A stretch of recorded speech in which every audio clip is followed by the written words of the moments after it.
رمضان تيبا رمضان تيبا رمضان تيبا مرحبا يا رمضان مرحبا يا رمضان. Bismillahirrahmanirrahim. Assalamualaikum warahmatullahi wabarakatuh. Alhamdulillah wassalatu wassalamu ala Rasulillah, amma ba'du. Bapak Ibu yang dirahmati oleh Allah Subhanahu wa taala. Pada kesempatan kali ini ada banyak pertanyaan yang masuk kepada kita perihal perkara-perkara pada bulan Ramadan, ya insyaallah pada kesempatan kali ini kita akan jawab semampu ilmu kita. Semoga Allah memberikan hidayah kepada kita untuk menjawab pertanyaan tersebut, tidak ada kesalahan sedikit pun. Yang pertama, ada sebuah pertanyaan bunyinya, ada ibu hamil kemudian tidak berpuasa, bagaimana hukumnya? Dalam kitab Fathul Qarib, jika seorang ibu hamil atau menyusui kemudian dia takut terjadi mudarat bagi dirinya dan anaknya ketika dia hamil dan menyusui, maka diperbolehkan baginya tidak berpuasa. Tetapi ketika dia tidak berpuasa, di lain waktu dia harus mengganti puasa yang sempat batal karena takut terjadi mudarat ketika dia hamil atau sedang menyusui.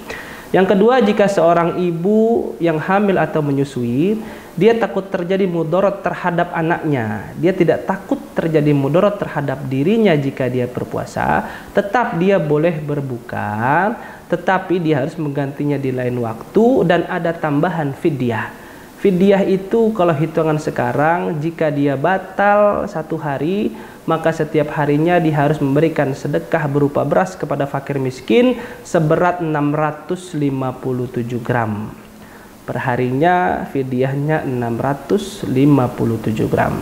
Itu pertanyaan pertama. Pertanyaan kedua, apa hukum sikat gigi pada bulan Ramadan? Dalam kitab Busyra Karim jilid 2 halaman 75, bahwasanya sikat gigi pada bulan Ramadan jika dilakukan sebelum waktu zuhur itu tidak makruh. Jika dilakukan setelah waktu zuhur maka hukumnya makruh, tapi tidak sampai membatalkan puasa. Kecuali sikat gigi diniatkan untuk menelan odol yang rasanya nikmat, itu membatalkan puasa. Yang ketiga, pertanyaan yang masuk adalah apa hukum bekam pada bulan puasa? Dalam kitab Tuhfatul Habib jilid 2 halaman 334, hukum bekam pada bulan puasa jatuh hukumnya makruh karena bisa melemahkan badan dan tidak sampai kepada batal puasanya. Selanjutnya, pertanyaan keempat, apa hukum masturbasi di saat puasa Ramadan? Apa itu masturbasi? Masturbasi adalah bersenang-senang di area kemaluan menggunakan tangan atau alat bantu yang lainnya. Lalu apa hukumnya jika melakukan itu pada bulan Ramadan? Dr.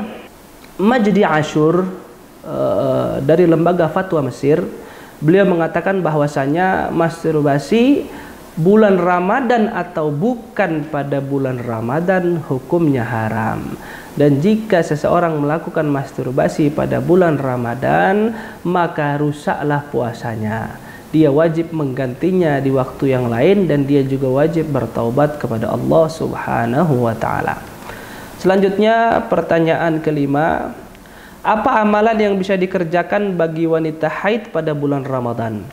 Amalan yang tidak diperbolehkan bagi wanita haid pada bulan Ramadan dalam kitab Takrib adalah perempuan ketika haid tidak boleh melaksanakan salat, tidak boleh melaksanakan puasa, tidak boleh membaca Al-Quran, tidak boleh membawa dan menyentuh mushaf, tidak boleh tawaf, kemudian tidak boleh melakukan senggama, kemudian tidak boleh bermain-main di sekitar kemaluan tempat keluarnya haid, dan yang terakhir tidak boleh masuk masjid. Amalan selain yang 8 ini boleh dikerjakan oleh wanita haid. Pertama, mungkin jika dia ingin mencari ilmu, dia boleh melakukan itu. Baca buku atau kitab kuning bahasa Arab, dia boleh melakukan itu, karena itu nilainya mencari ilmu. Yang kedua, zikir, dia boleh melakukan zikir apapun yang dia mau. Subhanallah, alhamdulillah, wa la ilaha illallah, Allahu akbar, dia boleh berzikir dengan itu. Selanjutnya, dia bisa berdoa. Amalan yang bisa dia kerjakan ketika haid pada bulan Ramadan, banyak-banyak berdoa kepada Allah, semoga Allah memberikan baginya rahmat dan maghfirah.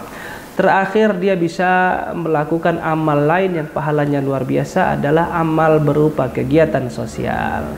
Jika di kampung ada buka puasa bersama dan masjid menyiapkan buka puasa, Karang Taruna muda-mudi diminta untuk membantu masjid itu, karena itu adalah program sosial.